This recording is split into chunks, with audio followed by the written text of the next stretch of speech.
I could say it was almost criminal how disrespectful this ghost was. The audacity of this spirit to just scare the pants off of a defenseless child who is already feared the worst when it came to the most common noises you would hear at night.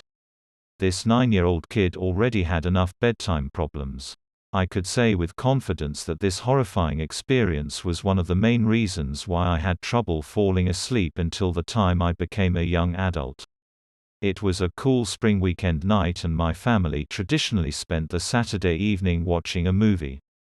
Ironically, we were fans of horror movies, including myself.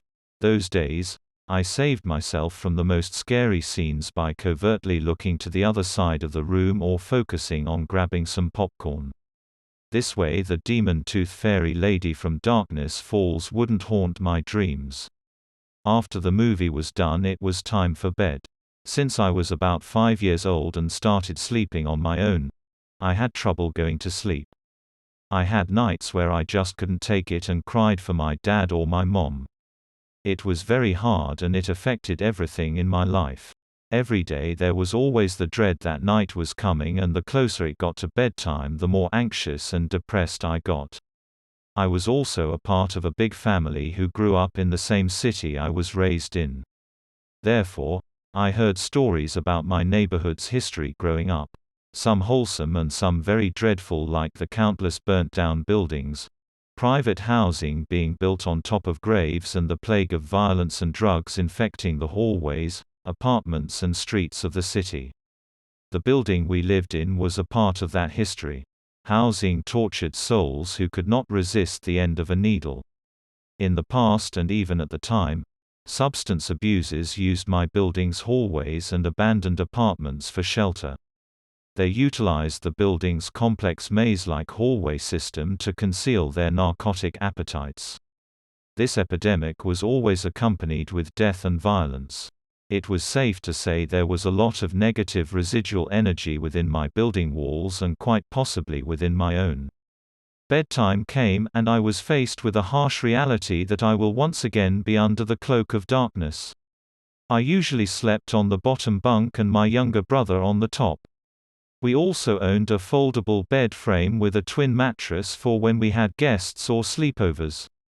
My brother agreed to sleep on the bottom bunk while I slept on the foldable mattress. This way we were on the same level and I at least had someone close and in my field of vision. I made 2 mistakes that night, and you can say it cost me every last bit of hope that the bumps in the night were just bumps and not the act of a ghost or worse. My first mistake was the way I laid out of the bed. I set it down to where the front of the bed, where I would lay my head, was sticking out parallel to the room door. Once I would lay down I could see the dark outside hallway. An unwelcome vista.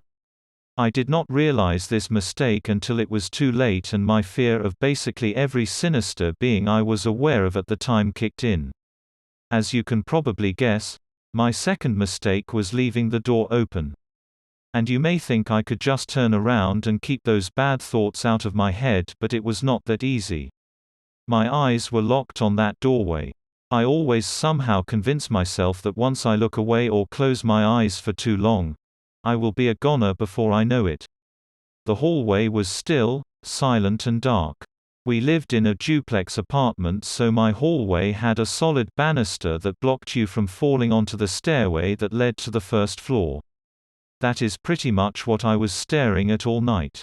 After about an hour, I started hearing footsteps going up the stairs. These were gentle and purposeful strides, with the only audible sound being the creaks from bending wood. I assumed the first-floor bathroom was out and my uncle wanted to use the bathroom up here. After a few steps, I expected and was basically praying that his head was going to pop up from behind the banister. It never did. It got worse because the steps never stopped either. I was confused, scared, and I tried to fight the fear with logic. We had a house cat and it wouldn't have been out of character for him to be walking around the house at night. After another hour of this endless walking, that theory was out the window. It was obvious to me that these were the stairs creaking from pressure because I have lived in that house for about 4 years and I knew the sounds it made very well. My fears were confirmed when finally the thing that was making its way up and down the staircase finally showed itself. I saw a dark shadow pop up from behind the banister. The silhouette was in a distinct shape, like the top of a hat.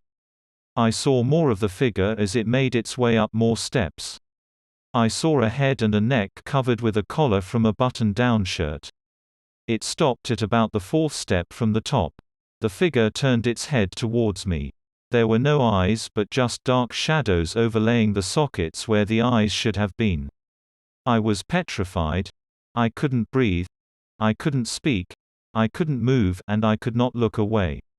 I was in the staring match of my life with an unknown entity.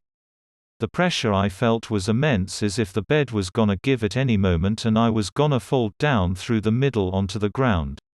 I was in disbelief at what was happening. My 9-year-old brain could not make sense of it. I was trying to determine what beast or demon I was dealing with based on all the scary movies I have seen. I remember clearly that I really did not want to be faced with Chucky because he was the one who scared me the most. Hours passed and my nightmare face-off was still going on. After a while I convinced myself that it was just as scared of me and it was waiting for me to look away to run away or get me. I was not fond of losing sight of it and not knowing where it might show up next.